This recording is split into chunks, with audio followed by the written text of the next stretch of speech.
bem com vocês? Eu espero que sim. Bem-vindos aqui ao RH Business. Ana Paula aqui falando com vocês hoje. Nessa tarde trago mais um boletim aqui, mais um conteúdo importantíssimo, muito importante mesmo, para todos vocês beneficiários de algum programa social do governo. Ou você que ainda também não é beneficiário, mas está passando por um momento de dificuldade, de vulnerabilidade social, ou que não esteja passando, mas quer conhecer seus direitos, então fica ligado aqui comigo, se inscreva no canal, aqui embaixo, botão vermelho escrito inscreva-se, clicou, estará inscrito, e aí toda vez que eu postar vídeo novo, você será notificado pelo YouTube. Aproveita e comenta aqui, quem já é inscrito do canal, vocês estão sendo notificados pelo YouTube, pessoal? Sim ou não? O YouTube, como que você tá tendo acesso aos nossos vídeos? Comenta aí que eu vi algumas reclamações de pessoas dizendo que tá inscrito e não tá recebendo os vídeos. Então, eu preciso saber se tem alguma coisa errada, até para notificar o YouTube, e vocês ajudam muito respondendo essas pesquisas, tá bom? Como que tá o clima aí na sua cidade? Como que tá os casos de Covid aí na sua cidade? Tá aumentando, tá diminuindo? Sentiu alguma diferença? Tem algum governador, algum prefeito fazendo lockdown? Sim ou não, pessoal? Vai comentando aí, que eu quero saber como que tá andando, até pra gente comparar os dados divulgados com a mídia, comparado com a realidade de vocês, que é quem traz a verdade pra gente, que é quem tá vivendo a real situação no país, né? Mas hoje eu quero trazer notícia boa também. Quero falar sobre benefícios, sobre programas, sobre ajudas financeiras que vocês podem ter por parte do governo e que vocês desconhecem. Então, hoje eu vou falar com a galera do Auxílio Brasil, vou falar também com a galera do Auxílio Emergencial e também trago mais duas outras notícias importantíssimas. Então, fiquem ligadinhos aqui com a gente. Bora lá começar o vídeo, senta o dedo no like e bora então para a primeira notícia. Obrigado, Ana. Vamos falar sobre essas notícias de hoje. Fique até o final para saber da notícia bombástica que separamos para você. Vamos começar falando de Auxílio Gás. Brasileiros em situação de vulnerabilidade podem receber o Auxílio Gás do governo federal. O programa assistencial oferece uma ajuda que equivale a 50% do preço médio de um botijão de gás de 13 kg. A ideia é que pessoas de baixa renda consigam comprar o produto, que subiu bastante de preço nos últimos meses. Para determinar o valor do Auxílio Gás, também conhecido como Vale Gás Nacional, o governo considera a estimativa de preço do gás de cozinha no país, medida pela Agência Nacional do Petróleo, ANP. A partir desse dado que então é definido o quanto cada família receberá pelo benefício. O Auxílio Gás foi estabelecido em 2021 por meio da Lei nº 14.237. O benefício foi criado para ajudar os brasileiros em situação de vulnerabilidade, que são os que mais sofrem com a alta nos preços do botijão de gás. A ajuda, conforme as regras, é paga às famílias beneficiárias a cada 2 meses. Os requisitos para participar do programa incluem inscrição no Cadastro Único, CAD Único, e ter renda familiar per capita mensal de até meio salário mínimo, R$ 606. Também pode receber o recurso os cidadãos inscritos no Benefício de Prestação Continuada, BPC, ou na Renda Mensal Vitalícia, RMV. Mulheres responsáveis pela família, bem como aquelas que são vítimas de violência doméstica e estão sob medidas protetivas, possuem prioridade no recebimento do Vale Gás. O calendário de pagamento do Auxílio Gás acompanha as datas de repasses do Auxílio Brasil. Portanto, considerando que os depósitos acontecem bimestralmente, e o último aconteceu em abril, a próxima rodada do benefício será liberada somente no mês de junho. E as datas já estão disponíveis para consulta, cuja ordem segue o final do número de inscrição social, NS. Confira a seguir. Número final do benefício 1, 17 de junho. Número final do benefício 2, 20 de junho. Número final do benefício 3, 21 de junho. Número final do benefício 4, 22 de junho. Número final do benefício 5, 23 de junho. Número final do benefício 6, 24 de junho. Número final do benefício 7, 27 de junho. Número final do benefício 8, 28 de junho. Número final do benefício 9, 29 de junho. Número final do benefício 0, 30 de junho. Agora vamos falar de Auxílio Brasil. Nesta quarta-feira, 4, o Senado Federal deve votar a medida provisória que garante o piso de R$ 400 mensais para o Auxílio Brasil. Os deputados já aprovaram a MP no fim do mês passado. Criado em 2021 para substituir o Bolsa Família, o Auxílio Brasil tinha um valor médio de R$ 224, segundo o Ministério da Cidadania. O governo, no entanto, prometeu que o valor seria maior e editou uma MP para criar o benefício extraordinário e chegar aos R$ 400. Se aprovado pelos senadores, o texto vai trazer um impacto permanente de cerca de R$ 40 bilhões anuais para o orçamento, sem que haja nenhum tipo de compensação financeira, como, por exemplo, o corte de outros gastos ou o aumento de impostos, como exige a Lei de Responsabilidade Fiscal. Não teria tanto problema excluir esse gasto da regra de compensação apenas em 2022 ou em um período específico, porque aí é possível medir o impacto. Agora, quando você usa um tipo de justificativa para que o gasto permanente não tenha compensação, é claro que você enfraquece as regras fiscais, afirma Daniel Coure, diretor executivo da Instituição Fiscal Independente, IFI, órgão atrelado ao Senado. O economista afirma que a proposta de emenda à Constituição, PEC, dos precatórios, promulgada no fim do ano passado para viabilizar esse Auxílio Brasil de R$ 400, gera uma interpretação dúbia sobre a necessidade ou não de compensação desse novo gasto. O que vem prevalecendo, sobretudo no âmbito do Poder Executivo, é de que esse aumento não precisa ser compensado. Pode ser uma interpretação viável do ponto de vista jurídico, mas, do ponto de vista fiscal, não é a melhor, afirma Coure.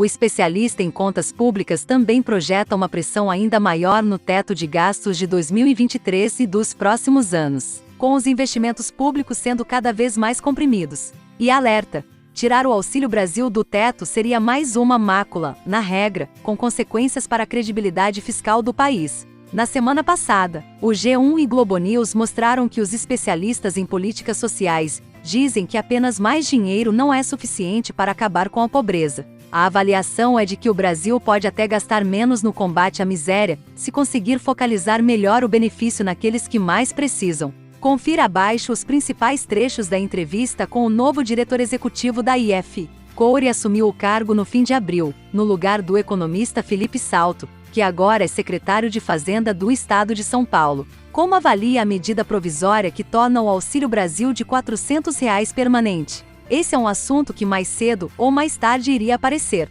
Hoje, o país paga um benefício total, somando o extraordinário, que alcança os R$ 400 por mês por família. E ele tem validade até 31 de dezembro deste ano. Era razoável imaginar que não haveria um recuo no valor, para R$ 215 ou R$ 220, que é o montante do auxílio normal, sem incluir parcela extraordinária. Seria uma redução muito grande da despesa e politicamente muito difícil de passar. E como fica o impacto fiscal do programa se não houver compensação financeira? A questão que se coloca é se esse impacto, de cerca de R$ 40 bilhões, do benefício extraordinário que pode se tornar permanente, deve ser compensado ou não. Aí entra a interpretação de um dispositivo que foi incluído na Constituição, fruto da PEC dos precatórios. É um dispositivo que gera, sim, uma interpretação dúbia, mas o que vem prevalecendo, sobretudo no âmbito do Poder Executivo, é que esse aumento não precisa ser compensado. Pode ser uma interpretação viável do ponto de vista jurídico, mas, do ponto de vista fiscal, não é a melhor. Não teria tanto problema excluir esse gasto da regra de compensação apenas em 2022 ou em um período específico, porque aí é possível medir o impacto. Agora, quando você usa um tipo de justificativa para que o gasto permanente não tenha compensação, é claro que você enfraquece as regras fiscais. E mesmo que o governo não compense esse novo gasto, ele terá de achar espaço dentro do teto. Ou seja, outra despesa vai ter de abrir espaço para que o executivo consiga encaixar tudo no teto de 2023 e dos anos seguintes. Então esse auxílio permanente de R$ 400 poderia inviabilizar o cumprimento do teto de gastos já em 2023? Para 2023, é possível que ainda seja viável o cumprimento do teto de gastos. Ainda estamos fazendo as projeções. O certo é, o Auxílio Brasil permanente gera uma pressão muito grande sobre o teto. Se não é inviável, é no mínimo, uma situação de muita pressão. Pressão sobre quais gastos? Sobre investimento, custeio da máquina e em outras políticas públicas na área de saúde e educação. Isso preocupa? A gente tem convivido muito mal com esse tipo de pressão até o momento. Desde 2017, quando o teto começou a incidir sobre as despesas, sempre que surge um momento de pressão, o teto acaba sendo o elo mais fraco. A gente acaba mudando a regra. Então, não seria de se estranhar que, para o ano que vem, ou até mesmo para este ano, já comece a ser discutida uma mudança da regra. O Auxílio Brasil tem hoje um orçamento anual de quase R$ 90 bilhões. Excluir esse benefício do teto de gastos não seria o mesmo que acabar com a âncora fiscal do país? Esse é um ponto importante. A regra não precisa ser revogada para dizer que acabou, porque se ela não tem mais credibilidade nenhuma, ou se tudo quanto é despesa pode ser acomodado pela regra, ela perde a utilidade, ainda que ela esteja escrita na Constituição. Então, seria mais um tipo de mácula na regra, e que claro que teria impacto sobre a credibilidade da política fiscal. O governo avalia conceder um reajuste de 5% para os funcionários públicos do Executivo Federal, mais uma pressão pelo lado da despesa. É natural que haja uma discussão sobre reajuste salarial, já que a maior parte das carreiras está com as remunerações defasadas. Essa pressão existe e é crescente. Agora, há um ponto interessante nessa história, porque as carreiras, em geral, querem a recomposição da inflação. Mas eu lembro que o congelamento de salários em 2020 e 2021 fez parte de um esforço para se combater a pandemia e direcionar recursos para a saúde. Vale lembrar que o servidor público já tem um privilégio na comparação com o setor privado, que é uma certa estabilidade no cargo. Então, a partir do momento que você quer a recomposição dessa inflação de 2020 e 2021, é como se você reduzisse ou eliminasse a contribuição que os servidores deram nesse período. Todos os estados já concederam ou pretendem dar reajustes aos servidores públicos e muitos governadores justificaram esses aumentos pelo fato de a arrecadação estar alta. Existe o risco de eles estarem contratando uma crise fiscal no médio e longo prazos? Seguramente alguns governadores estão. Tende a analisar caso a caso, mas, se para a concessão de reajuste há como fonte uma arrecadação que não é permanente, eles estão criando um problema para o futuro. A discussão que pode haver é se o ganho de arrecadação é estrutural. É possível que haja um ganho estrutural, mas certamente parte do desempenho das receitas em 2021 e 2022 é atribuída à inflação. É um mau motivo para se comemorar um ganho fiscal. No plano federal, o governo anunciou uma série de cortes de impostos. Mas como ficam as contas públicas no ano que vem, com a despesa obrigatória corrigida por uma inflação muito alta? O novo governo corre o risco de ter de aumentar esses tributos para dar conta desses gastos maiores? Certamente. Em geral, a inflação de um ano impacta as despesas do ano seguinte. Boa parte do gasto está ligado à previdência e aos gastos sociais. Esses gastos são reajustados pelo INPC, Índice Nacional de Preços ao Consumidor, do ano anterior. Em 2022, o governo tem espaço dentro da sua meta de resultado primário para fazer medidas do lado da receita. Agora, para 2023, pode ser que o governo tenha de reverter parte dessas medidas. E sempre há um custo político muito grande associado à reversão de qualquer subsídio tributário concedido. E nesse cenário, com teto e despesas pressionados, como ficam os investimentos públicos?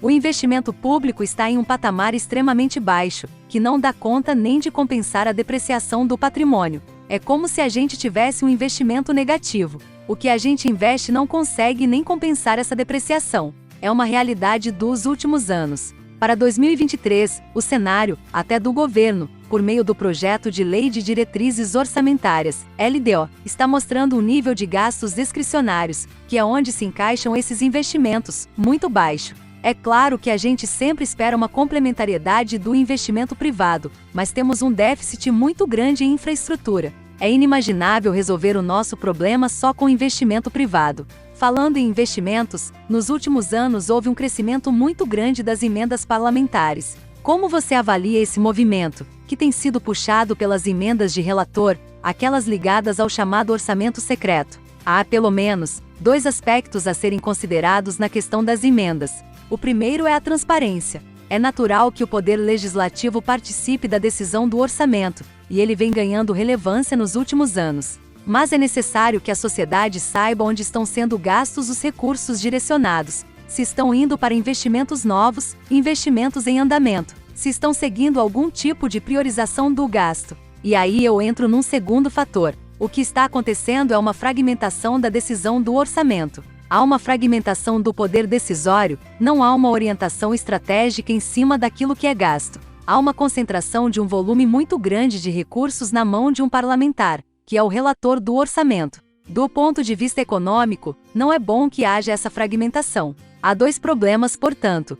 Um é garantir que haja transparência, e o outro é garantir que haja algum tipo de estratégia na aplicação desses recursos. Não é o que está acontecendo. Por fim, Vamos falar de auxílio emergencial. O auxílio emergencial retroativo deve ser concedido em maio para os pais solteiros chefes de família monoparental que não receberam os valores em janeiro. Cerca de 459 mil pessoas ainda devem ter acesso à parcela. Para verificar se tem direito às informações, basta acessar o site da Dataprev, opção 1 ou opção 2, e informar o nome completo, número do CPF, data de nascimento e nome completo da mãe, caso saiba. Auxílio emergencial em 2022. Os pais solteiros não receberam as parcelas dobradas durante a vigência do auxílio emergencial, devido a um veto do presidente Jair Bolsonaro. Na ocasião, só as mães solteiras chefes de família monoparental tiveram acesso ao benefício de R$ 1.200. No entanto, o Congresso Nacional conseguiu derrubar esse veto, possibilitando os pagamentos atuais. O pagamento só está sendo realizado aos homens chefes de família monoparental que receberam ao menos uma das 5 primeiras parcelas concedidas pelo programa entre os meses de abril e agosto de 2020. Além disso, o Ministério da Cidadania verifica algumas informações para disponibilizar os valores, tais como: se o chefe de família que recebeu o benefício não tem cônjuge ou companheira, se há pelo menos uma pessoa menor de 18 anos na família, se não houve pagamento de cota dupla, R$ 1.200 para outra pessoa, mãe solo, do mesmo grupo familiar. No que se refere ao valor do benefício retroativo, varia conforme o mês de aprovação do benefício do programa, entre os meses de abril e agosto de 2020. Veja os valores. Recebeu as 5 primeiras parcelas,